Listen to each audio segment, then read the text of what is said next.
So today we are so excited to host a discussion around the Harvest for Hunger campaign and corporate engagement. And we are thankful for the support of Huntington for today's session. To kick off the conversation and to introduce our speakers, please welcome Carrie Carpenter, Senior Vice President, Regional Manager for Corporate Affairs with Huntington. Thanks, Rachel, for hosting this important discussion.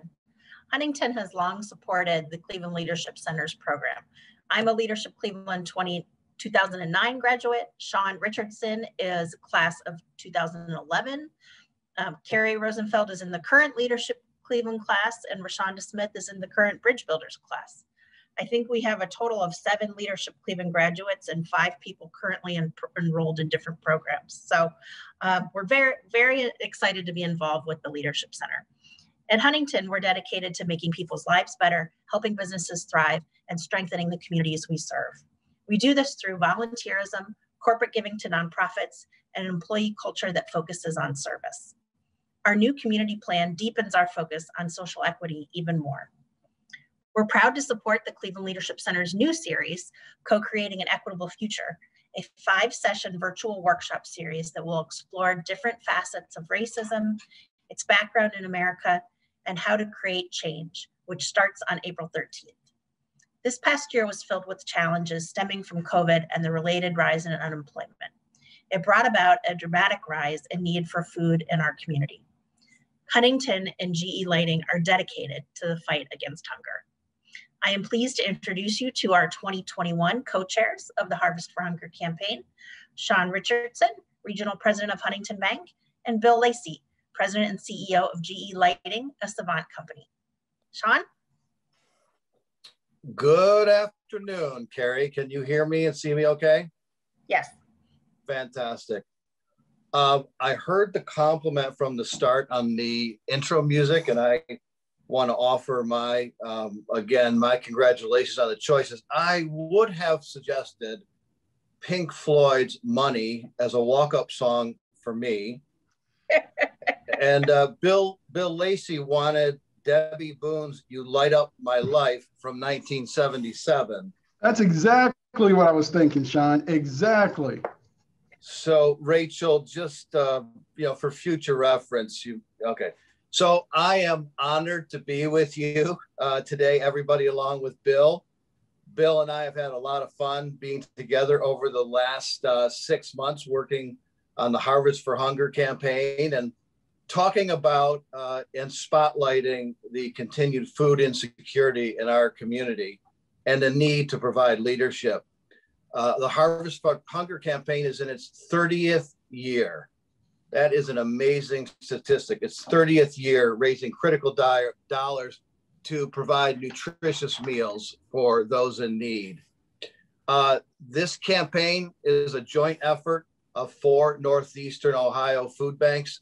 It is really wonderful to see how these various organizations with different boards, different geographies, they all come together centrally to work on this campaign. It is, however, led and coordinated by our Greater Cleveland Food Bank in partnership with the Akron-Canton Food Bank, the Second Harvest Food Bank in Mahoning Valley, in Youngstown, and the Second Harvest Food Bank in North Central Ohio in Lorain. I'm really delighted to have each of you with us today and to talk about this year's efforts. It is a privilege. I do feel the privilege of being aligned and spending time with our friends at the Cleveland Food Bank. They are a best-in-class organization. I'm also honored that Bill Lacey came alongside me last year to agree to co-chair this year. Bill, I'd like to turn it over to you to make some remarks. Yeah, hey, thanks, Sean. And I'll keep these remarks short. I think both Sean and I much rather hear questions from you guys than listen to each other talk. But I think it's just so important to talk about this issue of hunger. And, one of the things I think we'll talk about is not, why is the need for corporations to be in this, the work of volunteerism. I think that's well understood why we need to do it. I think it's well understood why as leaders we step into it. I think there's a lot of times a question of, well, what are we going to do? And I'd like to say that when Sean, if you remember this, Sean drove direct from South Florida all the way to Cedar Creek Grill without stopping during a snowstorm to meet me for lunch, to tell me about why I needed to be with Greater Cleveland Food Bank. What I should have told Sean is I didn't need you to ask me and convince me. But seeing how he went through that snowstorm, I sat there looking like I wasn't quite convinced, and I wanted him to feel like that 20 hours of straight driving through snow was what convinced me to work for Harvest for Hunger co-chair. That's a true story, by the way. But for this one, you don't have to ask why. Many times when folks are approaching me about putting my company's name behind a effort, sometimes I have to sit there and try to connect the dots of how this particular organization and where and how that impact occurs and how significant it is. Didn't have to think about any dots on this Harvest for Hunger. And you think about last year, and just in a normal year, you have 1 in 6 individuals in our great area of Northeast Ohio that has food insecurities. When I think about this space, I go back to my middle school psychology class where we learned about Maslow hierarchy of needs. And physiological needs are at the bottom and self-actualization at the top. And we're talking about the very foundation of what a human being needs. And 1 in 6 of these individuals can't do it. 50% of those individuals are children and seniors. Many of those individuals have Black and brown skin. You didn't have to ask me why I want to do this and why this is needed to be done. Last year, the food bank had to accelerate their efforts, and they produced 50,000 more meals than the year before. They gave out they distributed 9 million more pounds of food so that people could not feel good, so that not people had high esteem or belonging and had this love need, but for the very foundational need of a human being, which is food. So it was very easy as to the why. And I am so, and to that, Sean mentioned it, about the Greater Cleveland Food Bank. It requires more than just an organization that's passionate about something. It also takes an organization that is dedicated, that is smart, that has great leadership and organization. And Mary's a great example of that. She embodies that. And that passion turns into action impact. And so that's why we're here. That's why Sean and I are dedicated to this effort, and why we are here saying, hey, if you haven't given, remember $1, 4 meals, that let's find a way to give. I'm gonna turn off my comments again so that I could keep going, but I shouldn't, because I wanna hear what you guys wanna talk about. Well, Bill, it's so funny that I also referenced independently, or was going to reference Maslow's hierarchy of needs in my comments too, because it is so foundational. The difference is I didn't get to that until high school. You must have been studying at an advanced level in junior high. But you know, children can't learn, parents can't parent, workers can't work as effectively as we need them if their fundamental need for food is not met. So I think that we're preaching a little bit to the choir. I think the folks on this phone are the initiated and enlightened. And we really appreciate that. So your role for us today could be to be illuminators or amplifiers back in your own organizations or social circles. as much as the food bank accomplishes, there's continued need and more work to do. And I'm sure many of you, like I did, drove past the municipal lot last year and saw not just dozens or hundreds of cars, but maybe thousands of cars lining up each week to get a package of food that might have needed to last them for an entire week. This is my second year of Harvest for Hunger campaign. I will be looking for a lifetime appointment. I don't know if I'll be able to accomplish that, but I previously served on the food bank board for 9 years. And I can tell you firsthand that this is one of the most dedicated group of not-for-profits in town, most effective, most efficient. And those are big words and superlatives, but in this case, they're warranted. This does take all of our efforts. Bill talked about the math, $1 equals 4 meals. So just think of your $3 Starbucks that we all get is the equivalent of 12 meals. And if you want to continue the math, $5 is how many? 20 meals. So what you and I, someone on the phone might think of as, change in our pocket, money that we, have to have our Starbucks, it could be repurposed perhaps for a much greater effort for our neighborhoods and our neighbors. Bill, can you talk to me a bit about your organization's involvement? Yeah, so as we look at our corporation and I think in these times where there's big problems to solve, not these little micro things that need to be done, but big problems. This is where corporations should shine. This is where it requires the coming together of private, public, and philanthropic organizations. And sure, GE Lighting, a Savant company, could have created a little food drive. We could have gone to some space here in East Cleveland where there are roughly 40% of our citizens are below the poverty line. But if we did that, we would maybe get to do one meal for $4 or something as inefficient as that.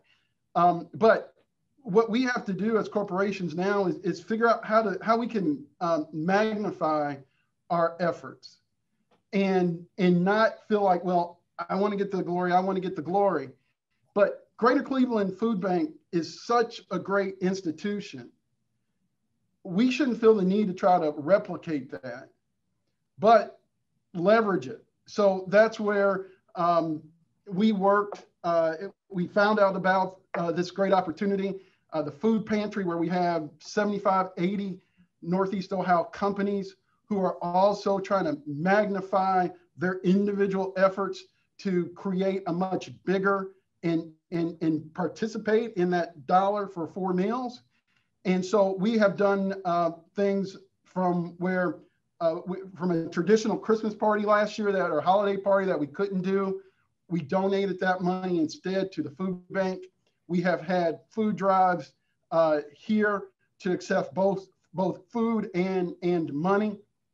And we have supported also our employees who work at neighborhood food banks and giving them support and connecting them to the greater food bank if they weren't already, to again make our employees understand that we are into and involved when listening to what's important to them. And so that's how our organization is working through this. And there's many great opportunities for your organizations to participate, whether it's doing one of those things that I've done. Huntington and Sean and Carrie are doing fantastic things as well. A lot of great ideas there. And then, of course, just remember to, when you're picking up some milk and eggs at the Heinen's or Giant Eagle, Lucky's, Dave's. I'm going to leave off a couple. I apologize. Mary will come back and and pick up the ones I miss. And if they ask you to donate, remember, you don't have to have a 20 on you. Even if you got some stuff that rattles in your pocket, that will be a benefit. So it was very easy for our corporation to understand why. It's very easy and multifaceted how we could get involved. And I stress again that we need your help. That as impressive a job that was done, do not believe for 1 second that that Kristen and Mary are sitting back at the Greater Cleveland Food Bank just watching the food come in and not having to work. We still need your participation and for you to activate your company, your employees, your families, and your friends. So let's back this, raise this up a little bit about corporate responsibility and our roles in the community, Bill. And I'd like to share our view at Huntington. Welcome as much as you'd like to additionally share. I believe that at Huntington, my core belief as a leader of one of our markets is that to whom much is given, much is expected. And I think we fall into that role of a stalwart, corporate, profitable, publicly traded company. And one measure is shareholder performance, but another, and very important, is the grassroots difference that we're making in the community. And so we call ourselves, our purpose is looking out for people. So that's the communities we serve, helping businesses thrive, and helping people really optimize. So we do that in any number of ways. And this is not a Huntington commercial for you. It's maybe just a set of standards or ideas. And you may hear something that feels useful to you, and to that which isn't, just leave it behind. But we ask our people to give of themselves. People are our primary asset. They're our human capital. And we ask them to give of themselves, their treasures, their talents into the community. So at our organization, we have an expectation that if you're in a leadership role, you're joining in the community in a board activity. You're a member of a board of something that floats your boat, something that fundamentally speaks to you. It could be hunger, it could be literacy, it could be musical, it could be arts, whatever. We ask our colleagues to do that. And we're trying to put that as deep into the organization as we can. So Carrie will have the numbers better than me, but we have, I believe, nearly 100 or more, or around 100 leaders in our organization participating in over 150 boards out in the community. Some are fledgling, and some are, the top 10s that you all see and we all see. But I am proud to say that I serve on several boards, and I feel like I fall personally into that, to whom much has been given, that I expect much of myself, and I'm delighted to have the opportunity to give back. Bill, I wonder if you wanted to riff off of that, or you had another topic you wanted to share about. Yeah, no, Sean, I think that covers it well, and Huntington's been a beacon in the community. We've been here in East Cleveland, GE Lighting, for just over 108 years, and we've always thought of ourselves as a part of the big General Electric. Remember that saying, we bring good things to life, and while that's no longer the punchline, it is still at the core and the spirit of our DNA. It's foundational. When we were part of the General Electric company, we had what's called volunteering strike zone. And because we were a technically based company, we decided that the company at the corporate level decided focus our energy in the area of STEM. And I think that made a lot of sense. And again, to drive impact versus necessarily coverage. And last year when we were sold from GE and now we're a part of a company called Savant, we had to decide what was our strike zone. And because we didn't want to slip back into this coverage game. And because we've become a smaller business, a smaller company, in many things we had to get more focused, and we wanted to be more concerned about impact than coverage. And so with many of the things that we saw last year, and a big part of it was the social injustice and the systematic racism that has long plagued the greatest country in the world. But even the greatest country in the world has its problems. And so the company rallied around and said, hey, we're going to focus our talent, our time, and our treasures to resolving these issues. And so that's where we see our focus on hunger, on the digital divide, and finally on remaining on STEM education. And we felt that was a way to harness and focus that energy and to create not just a good feeling, but we're bringing a sense of justice to injustice. And so that was our clear message here is energizing team. That's one of our pillars of our strategy. And clearly what our employees said energized them is doing something for the community that they live in. And then we listened and said, well, what's important? And that's what sort of drove how we focused in and decided what we do, because there's so many great opportunities and organizations to give. None of them deserve a no. All of them deserve a yes. The good news is that there's enough diversity across our communities and where people have their passions that I think all of these will get served.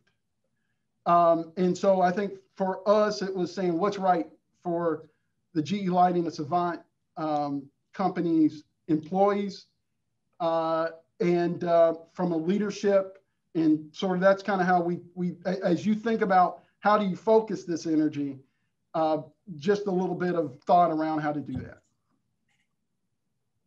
Let's turn now to our real expert on food insecurity, Mary Butler with the Greater Cleveland Food Bank, to hear some remarks specific to the campaign this year. And Mary, congratulations on all the work that you've done for a long time to help solve one of the fundamental needs of our community. I'm proud to serve alongside you. Thanks, Bill and Sean. You guys have been amazing leaders of this campaign, and we've had a lot of fun. And so I'm going to talk a little bit about some of the things we're doing with this campaign this year. We have close to 200 companies are doing food and funds drives, and it's not too late to start. The campaign actually goes through the end of May. So if you're interested in doing a food and funds drive at your company, which means raising money, having some fun doing it, you can just go to our website, and we'll be putting those links in the chat. So this is a great way to get a lot of your employees involved. And even if they're working virtually, it's amazing what so many companies are doing in terms of virtual food and funds drives. And then as Bill mentioned, yes, our grocery store partners have just been unbelievable.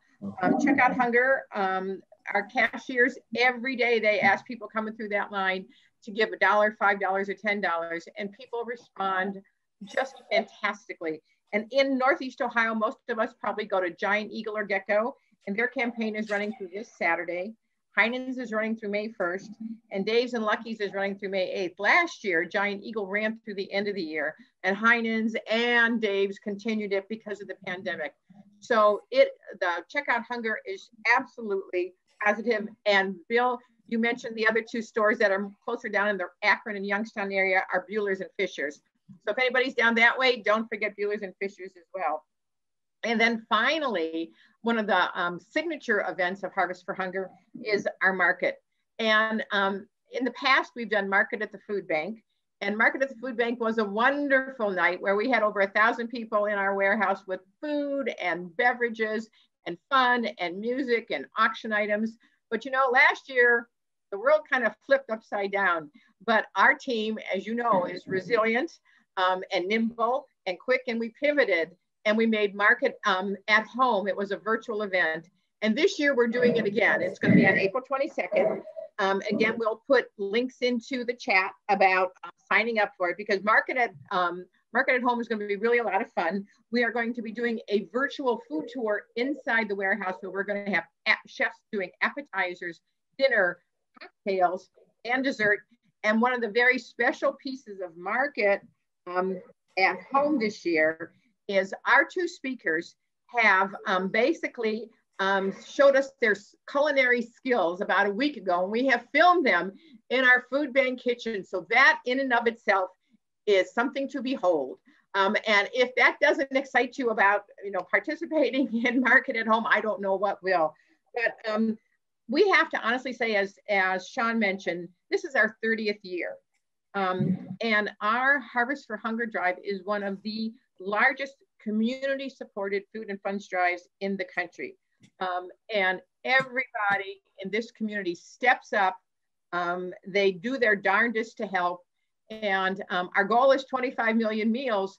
And with these two at the helm, I think that we're going to be doing pretty darn good by the end of the campaign to meet or exceed that goal. So I'm not putting any pressure on you guys, but you know, and this has been an amazing year for the food bank. We've had volunteers who have come here. We've had volunteers down at the community lot. We cannot do the Harvest for Hunger drive without the amazing community we serve.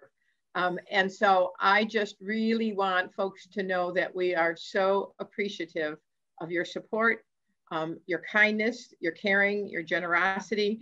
And GE Lighting, a Savant company, and Huntington is behind us 125% this year or more.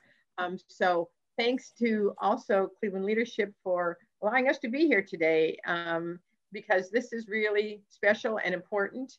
And tomorrow we'll be having that Muni Lot distribution again. So every Thursday, if anybody wants to volunteer, just go on our website and you can volunteer. But again, check out Market at Home. It's going to be fun. It's going to be exciting. VIP tickets are a great date night. You can buy VIP tickets and get appetizers and desserts and wine. So I'm pushing it, guys. But it is really special. And Sean and Bill will be with us that night for the festivities here at the food bank. Again, it's virtual, but everybody can tune in, and please join us. And Sean and Bill, again, thank you so much. Carrie, thank you. Kathy over at GE, you guys have all been so supportive of us this year. And we truly appreciate it. And to the greater Cleveland community. Mary, thank you for those remarks. I'm going to turn over to Rachel in just a minute, but I do want to recognize we have a Hall of Famer in our presence, and that is Mr. Bruce Akers. Bruce has been involved with the food bank for, you tell us, Bruce, how many years or decades you'd like to confess to being alongside for the ride at the food bank. But Bruce may have been a founder. I don't want to put words in your mouth, but it's good to see you, and thank you for your continued interest in our Harvest for Hunger. Thank you, Sean. Appreciate it. Yes, Bruce is one of our biggest supporters. We get to talk to him quite a bit, and we know that he's always giving us good ideas. He's always supporting us. So we're thrilled that you're with us today, Bruce. Thank you. Thank you. Rachel, let's see if there's any questions. Great, thank you. Yes, we do have a couple questions that have come in. So to start, how do you as corporate leaders try to really encourage your employees to share what is clearly the commitment and the passion you have for community service? Yeah, I'll start. You know, we're in such a unique time, Rachel, where again, it doesn't take much. The culture, I think, this generation, the external factors, folks come into work expecting to do something. And I think it's more, again, about focusing that energy and in making sure that we provide provide opportunities for that energy that I said is already coming into our newer members of our workforce, as well as the team that has been here and are experienced. And so I think it's more about focusing it and making sure that we provide an opportunity here. Many of these people are doing things in their own personal lives. And so then it's additionally, if I'm not doing something, they're calling me to the mat and saying, what are we doing? And so, and from my personal perspective, that's a greater environment to be in than having to try to convince people why they need to do this or that. So it kind of goes back to making sure that I listen to the employees, I understand what's important to the employees, and that we're not off the ranch doing something that they don't care about. And I think that's the thing that is the thing that we've been focusing on with our leadership team, is making sure we're hitting the things that matter to the employees that come through those gates in Nela Park.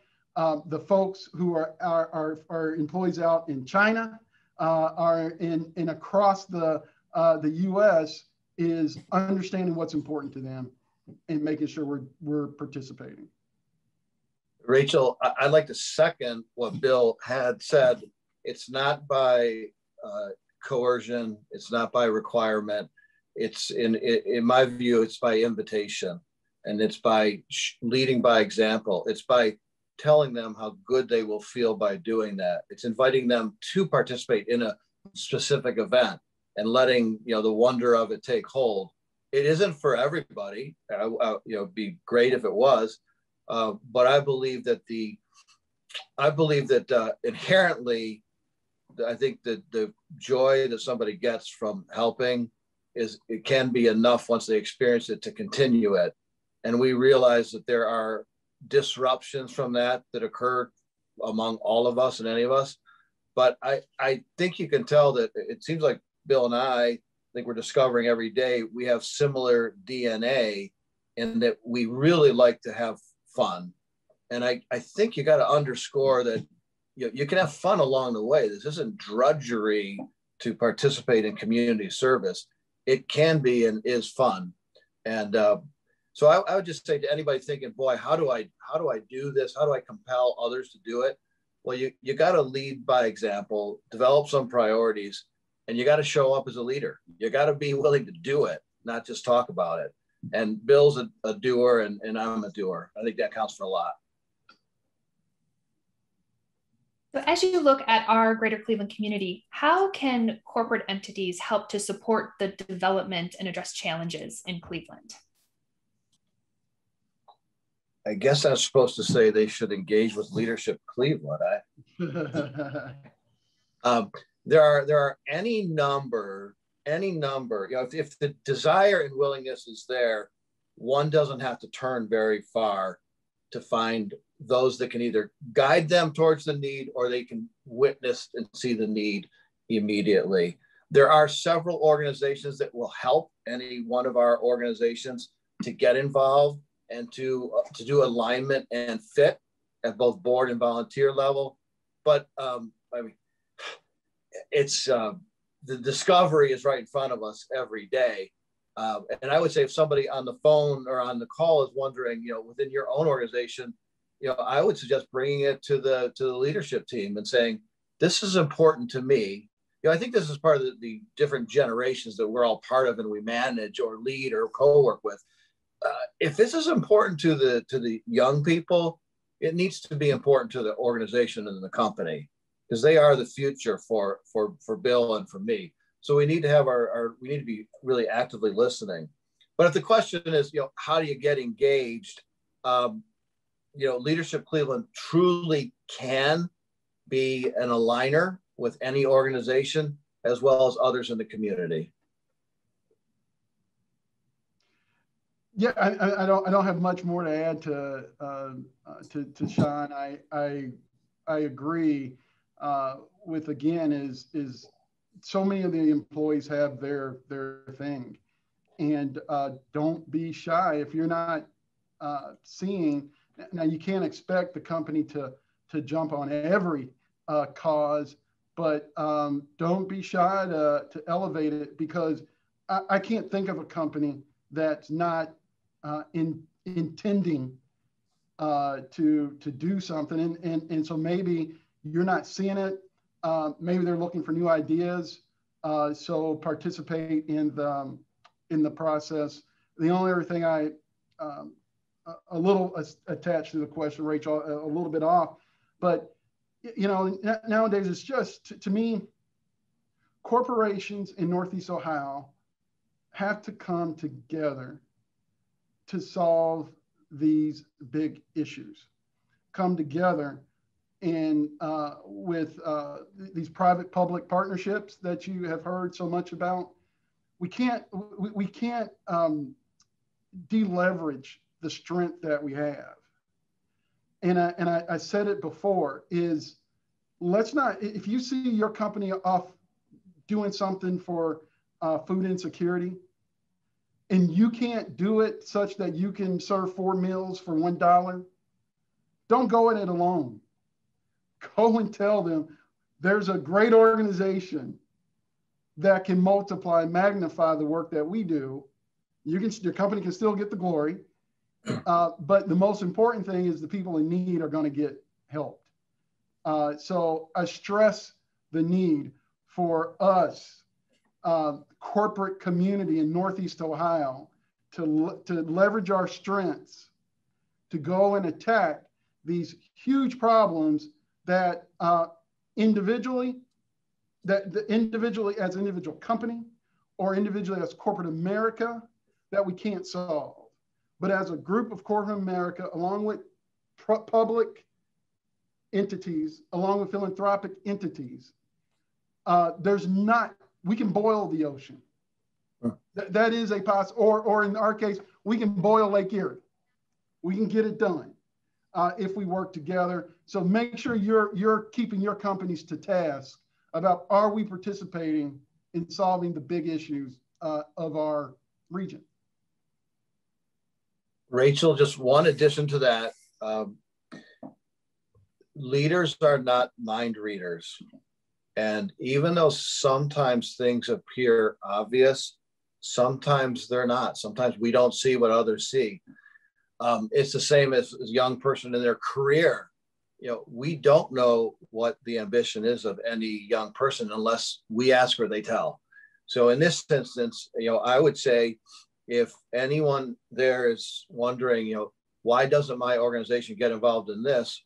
Well, you might want to just be brave, be courageous, and bring it forward to somebody trusting and say, this is important to me. I've seen this need out there. How could we get engaged as an organization?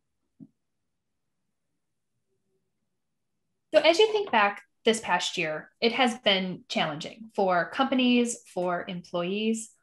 What leadership skills have you relied on to lead your company, to lead your employees, to kind of work through those challenges and also kind of maintain that passion for wanting to give back?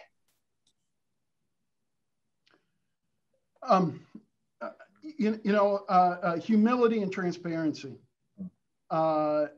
is I think whenever me as an individual or me as a business leader, is that when there's a punch that is thrown that hurts, that you feel, the place I go to is a sense of humility and transparency, to kind of be humble enough to say, I don't know what the answer is, to be humble enough to reach out and seek and ask questions, being transparent about, as a leader, how I'm feeling. When on May 25th, when the events occurred around the George Floyd, and as being a 6'3" Black man, in seeing that, I couldn't walk around the halls as this grand CEO. That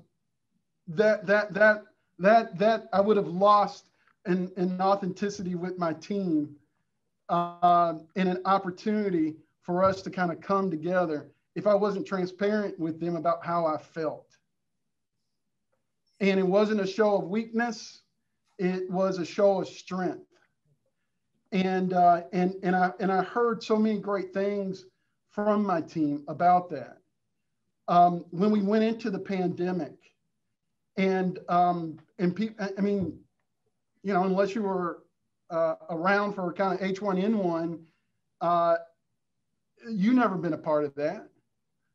And so we listened, and we tried things. If we didn't get it right, we heard the constructive criticism.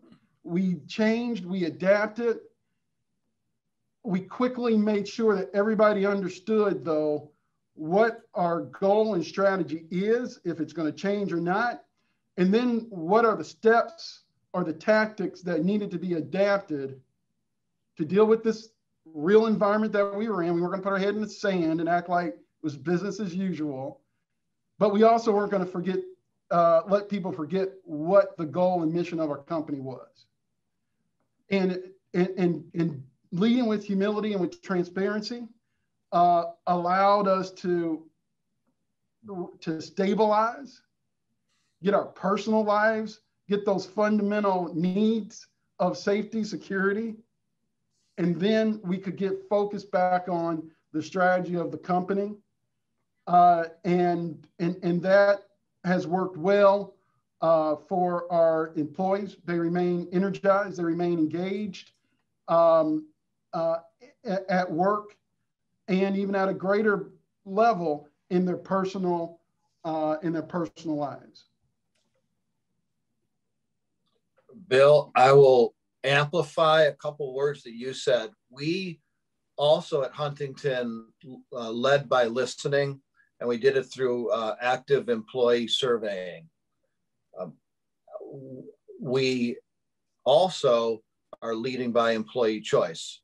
If you have a job that doesn't require you to be in person, and I'm talking about the branch system requires in person, but the rest of the jobs don't, and that's 400 people, we have not said you must do this or you must do that. We have allowed the dignity of choice to our employees about what are their needs, what are their anxieties, you know, what are their concerns about people in their life and health issues. So we have been extremely flexible about where they work. So one is the listening. The other is, I think as a leader, you have to be authentic through this time. And you know, I think that I probably, as I've led meetings during the year, probably the most powerful ones are ones that I was able to lead with, you know, my concerns, my troubles, my struggles. You know, that vulnerability as a leader is very powerful. And to pretend that we're not, you know, that we're invincible or not vulnerable is not authentic. That is, you have to be strong as a leader, but you have to, you know, you have to be who you are. And so that's kind of the last thing is, you know, Bill's style and my style is very similar, but there are other equally as effective leaders who would be very different. They would present differently today to you, however that means. But you have to be yourself as a leader. And if yourself is, you know, super buttoned up and, you know, we're going to be numbers led, okay, you know, that's an effective way. It's led you to where you are. If yourself is, you know, different, embrace that. You're the only you out there. And so, you know, powerfully capitalize on that. Well, Bill and Sean, we thank you so much for your time today and want to give you each a space for one quick final call to action. What can we here do to help you achieve your goals with the Harvest for Hunger campaign? Well, I want to thank you for your delivery of my lunch here. That was unexpected and unkind. And it looks like Bill's, yours came to my house too. So I'll be eating 2 lunches today. Thank you very much. Rachel, there's a lot that people can do, but simply engaging is the #1 thing we ask in terms of the Harvest for Hunger campaign. Jeff Maston is on this call. He's been posting along the way in the chat about ways and tools and mechanics about getting involved, but it could be any number of things. It could be a food drive online that you can lead within your organization. It can be to volunteer at the food bank.